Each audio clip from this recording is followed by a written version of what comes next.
तो thank you so much for coming. Okay, so और एक बार मैं आपका स्वागत करता हूँ इस चैनल पे। हम इस चैनल पे कंटिन्यू करें एक सेशन, एक चैप्टर जिसका नाम है सब बेसिक कॉन्सेप्ट ऑफ केमिस्ट्री। मैंने प्रीवियसली बोला था कि अगर ये चैप्टर आपका क्लियर हो गया ना तो बातें मतलब मान लो कि बेसिक्स आप केमिस्ट्री का क्लियर हो गया, आप एक step towards become towards a chemist. Okay, अब केमिस्ट्री हो जाओगे, बस पहले इस चैप्टर को समझ लो। ओके, तो प्रीवियसली हम डिस्कशन कर लिए थे एटॉमिक मास यूनिट क्या होता है, एएमयू। ओके, आज देखेंगे वो एएमयू के हम ग्राम्स में कैसे कन्वर्ट करेंगे। ओके, और ग्राम एटॉमिक मास क्या होता है और मोलर मास क्या होता है एक कंपाउंड का, और दूसरे देखेंगे कि मोल्स कॉन्सेप्ट क्या होता है। तो पर्टिकुलरली इस सेशन जो होगा ना इस based on moles concept S उसके साथ जो रिलेशन होगा एंड मोलर मास का, mole concept and molar mass का। ओके, हमने देखा था कि वन एटॉमिक मास होता है जो वन प्रोटॉन और वन न्यूट्रॉन का मास के बराबर होता है। मतलब it is next to impossible अगर हम हाइड्रोजन एंड क्लोरीन का रिएक्शन करवा रहे हैं, अरे हाइड्रोजन हाइड्रोक्लोरिक गैस हम क्या कर रहे हैं, निकाल रहे हैं प्रोडक्ट में। ओके, तो it is next to impossible कि ये एक हाइड्रोजन आटम को आइसोलेट, ये गैसेस बहुत सारा हाइड्रोजन गैसेस है, वहाँ पे एक हाइड्रोजन गैसेस को लाओ, यहाँ पे बहुत ज़्यादा क्लोरीन गैसेस है, वहाँ पे एक क्लोरीन गैसेस को लाओ और आइसोलेट करके उसके बाद उनका रिएक्शन करवाओ, उसके बाद हाइड्रोजन गैस निकलता है, पर प्रोडक्ट में जो भी बनता है वो हम मानते। तो it is next to impossible to isolate. Okay, single atom को हम आइसोलेट करके उसका रिएक्शन करवाना ये नामुमकिन है, मतलब है तो है। फिर तो क्या करेंगे, तो इसलिए हम जो भी रिएक्शन करवाते हैं वो मोल्स में करवाते हैं। किसमें? मोल्स में। किसमें? मोल्स में। ओके, ये जो स्टोइकियोमेट्रिक कोएफिशिएंट यहाँ पे कुछ नहीं है, क्या नहीं है, कुछ नहीं है। ओके, कुछ नहीं है तो मतलब यहाँ पे 1 है, यहाँ पे भी 1 है। क्या है? यहाँ पे 1 है, यहाँ पे भी 1 है। ओके, क्या है भाई, यहाँ पे 1 है, यहाँ पे भी 1 है, मतलब यहाँ पे कुछ नहीं है तो 1 है, यहाँ पे 1 है, और यहाँ पे कितना है, 2 है। मतलब ये इसको पढ़ना सीखो, 1 mole of hydrogen and react with 1 mole of chlorine to form 2 mole of hydrochloric acid. Okay, हमें जो भी रिएक्शन करते हैं वो मोल्स में करते हैं। ओके सर, फिर तो मोल्स का वैल्यू क्या है, मोल्स का वैल्यू क्या, लीटर है क्या, ग्राम है क्या, कुछ है? एक्चुअली मोल्स ऐसा कुछ नहीं है। मोल्स से मान लो ये एक नंबर है, क्या है, ये नंबर है, एक न्यूमेरिकल नंबर है। ये क्या है, एक न्यूमेरिकल नंबर है। और जिस नंबर का वैल्यू होता है, 6.02 इंटू 10⁻23। ओके, इसका वैल्यू होता है 6.02 इंटू 10⁻23। सर अच्छा, इतना नंबर ऑफ हाइड्रोजन और रिएक्शन करेंगे उतना नंबर ऑफ क्लोरीन से, और प्रोडक्ट कितना बनाएंगे, इंटू 6 कितना नंबर ऑफ हाइड्रोक्लोरिक एसिड बनाएंगे, 12 point something into 10⁻23 number of hydrochloric acid बनाएंगे। ओके, समझ में आ गया बात है? तो अगर मान लेता हूं कोई आपको बोले, ओके, इफ समवन से you 1 mole of Cl2 contents कितना नंबर ऑफ क्लोरीन कंटेंट करेगा, कितना नंबर ऑफ क्लोरीन कंटेंट करेगा? सर आपने बोला 6.02 इंटू 10⁻23 इतना numbers of chlorine. Okay, 1 mole of, okay, 2 mole of CH4 gas में है मीथेन, 2 मोल ऑफ मीथेन कितना नंबर्स ऑफ में प्रेजेंट होगा, कितना नंबर, इतना नंबर कैलकुलेट करो। नंबर होगा सर 2 इंटू 6.02 इंटू 10⁻23 इतना नंबर्स में प्रेजेंट हो गया। क्या सर समझ में आ गया बात है? अक्खा मुंबई को समझ आ गया बात है, आपको क्या नहीं समझ आएगा। ओके, ये जो होता है ना मोल्स होता है, जिसको बोलते हैं एवोगाड्रोस नंबर, और हम लिखते हैं उसको एन। क्या लिखते हैं? एन। और एवोगाड्रोस नंबर क्या लिखते हैं? Avogadro's number. ओके, अगर कोई बोले मोल्स का दूसरा नाम क्या है तो बोल लेना एन। ओके, और एवोगाड्रोस नंबर। ओके, समझ में आ गया बात है सर? ओके, समझ में आ गया सर? अभी बताओ, आपने बोला था सर हमको कार्बन C12 का जो मास होता है 12 mu होता है, तो उसको हम 12 ग्राम में कैसे कन्वर्ट करेंगे, 12 ग्राम में कैसे कन्वर्ट करेंगे?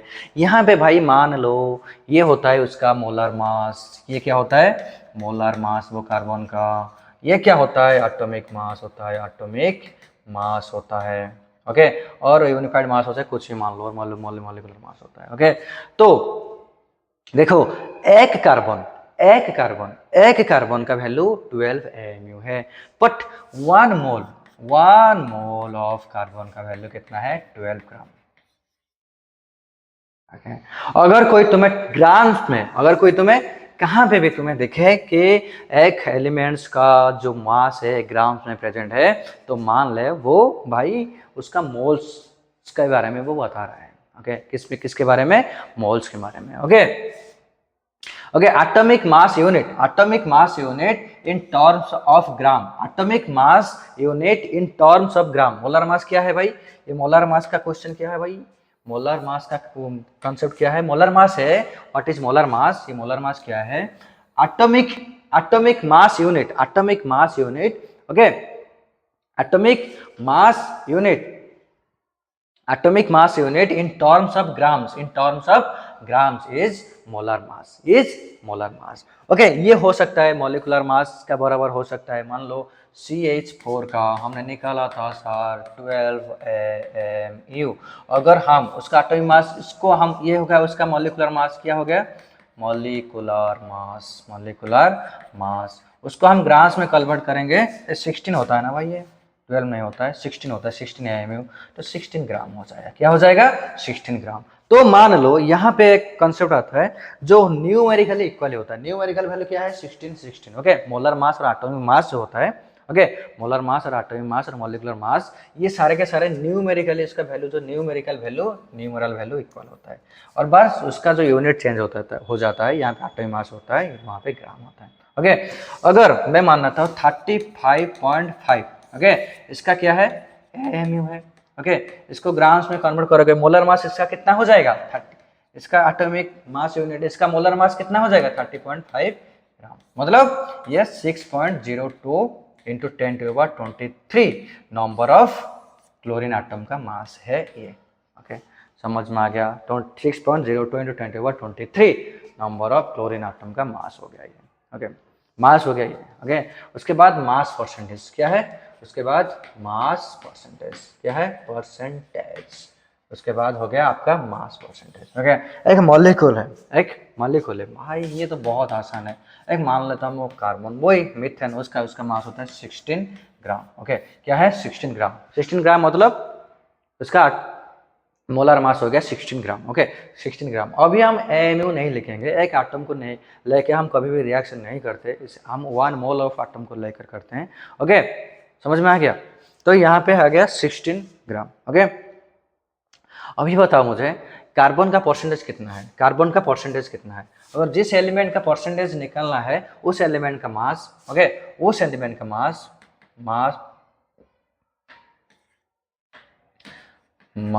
Of the element divided by molar mass of molecule or compound into 100. Okay, molar mass of that compound, mass of the compound in the mass of that element in the compound, mass of the element in the compound, यहाँ पे थोड़ा लिख लो, of that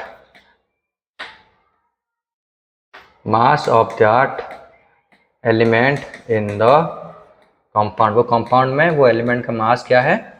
divide by the total molar mass हो गया, divide by molar mass of the compound into 100। यहाँ पे carbon का हम निकाल रहे हैं परसेंटेज कंपोजिशन ऑफ कार्बन कितना हो जाएगा?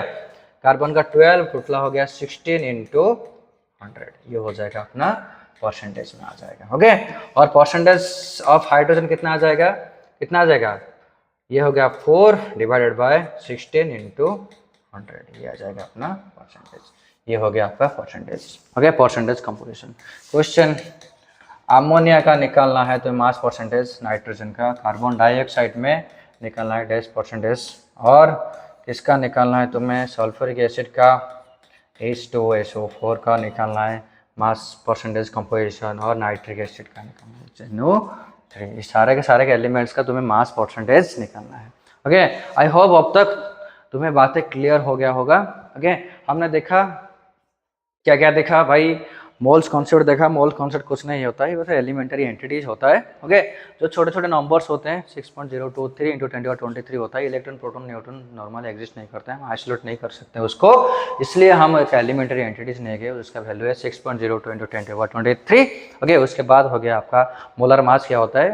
ओके, मोलर मास होता है जो एटॉमिक मास यूनिट होता है ना, उसको हम ग्राम्स में लिख देंगे तो वो हो गया आपका मोलर मास। जो मोलर मास होता है वो एक एवोगाड्रो नंबर का होता है। ओके, उसके बाद देख ले हम मास परसेंटेज कंपोजिशन। ओके, एक कंपाउंड में कितना क्या होगा, किस एलिमेंट्स का और किस एलिमेंट का कितना परसेंटेज होगा। ओके, किस एलिमेंट का कितना परसेंटेज होगा, ये हो गया आपका बात है आज का। ओके, नेक्स्ट सेशन में हम देखेंगे कि एम्पिरिकल फॉर्मूला से, empirical formula and molecular formula, molecular formula ये देख लो। ओके, 2 मिनट में देख लो एम्पिरिकल फॉर्मूला मॉलिक्यूलर फॉर्मूला होता है। ओके, मैंने 2 कंपाउंड लिखा। Okay, CH3 CH3। ओके, इस कंपाउंड का कितने कार्बन है, 2 कार्बन है, और हाइड्रोजन कितना है, 6 है। ओके, समझ में आ गया, ये हो गया उसका मॉलिक्यूलर फॉर्मूला। क्या हो गया, molecular formula, formula. Okay, molecular formula में हमें दिखता है कितना, कौन सा एटम कितने नंबर्स में प्रेजेंट है। यहाँ पे कार्बन 2 है और हाइड्रोजन 6 है। ये हो गया सारे के, वो मॉलिक्यूलर फॉर्मूला हमें सारे के सारे एटम्स के बारे में बताता है कि कौन सा एटम कितने नंबर्स में प्रेजेंट है। ओके, वो हो गया आपका मॉलिक्यूलर फॉर्मूला। और वो जो मॉलिक्यूल्स का रेशियो, ओके, कौन सा, वो जो एटम्स में बना है वो कंपाउंड, वो कंपाउंड में ओके कौन सा एटम किस रेशियो में प्रेजेंट है। ओके, अगर कार्बन एंड हाइड्रोजन का हम रेशियो बनाएंगे कितना हो जाएगा, ये 2 कार्बन एंड 6 हाइड्रोजन, इसका रेशियो क्या हो जाएगा 1:3। तो जो रेशियो का कार्बन एंड हाइड्रोजन रेशियो कितना हो जाएगा CH3। ओके, ये हो गया उसका एम्पिरिकल फॉर्मूला। क्या हो गया, एम्पिरिकल, क्या हो गया उसका एम्पिरिकल फॉर्मूला। मॉलिक्यूलर फॉर्मूला में हमें सारे के सारे मॉलिक्यूल, सारे के सारे एटम्स वहां प्रेजेंट होता है। ओके, उसका जो एटम्स का रेशियो होगा ना, किस रेशियो में वो एटम्स वो कंपाउंड में प्रेजेंट है, वो रेशियो को हम बोलते हैं एम्पिरिकल फॉर्मूला। वो सारे के सारे एटम्स हम लिख देंगे तो वो एटम्स हो जाएगा मॉलिक्यूलर फॉर्मूला। वो सारे के सारे एटम्स वहां होंगे तो वो हो गया मॉलिक्यूलर फॉर्मूला। वो एटम्स का रेशियो अगर हम लिख देंगे ओके किस रेशियो में प्रेजेंट है, वो हो गया आपका एम्पिरिकल फॉर्मूला। ओके ओके, और नेक्स्ट सेशन में हम कुछ इम्पोर्टेंट लाएंगे आपके लिए जो आपका दिमाग क्या करेगा, हिला देगा। ओके, तब के लिए, तब तक हम आपसे विदा लेते हैं। हम मिलेंगे आपसे ओके नेक्स्ट सेशन में, जिसमें हम देखेंगे कि calculation of empirical and molecular formula. Okay, compound का मास परसेंटेज दिया होगा, वो मास परसेंटेज के बेसिस में हम कैसे मॉलिक्यूलर एंड एम्पिरिकल फार्मूला निकालेंगे, वो होता है इंपॉर्टेंट आपके लिए, आपका सिलेबस के लिए। ओके, तो तब तक मैं आपसे विदा लेता हूँ। Thank you so much, have a nice day, thank you.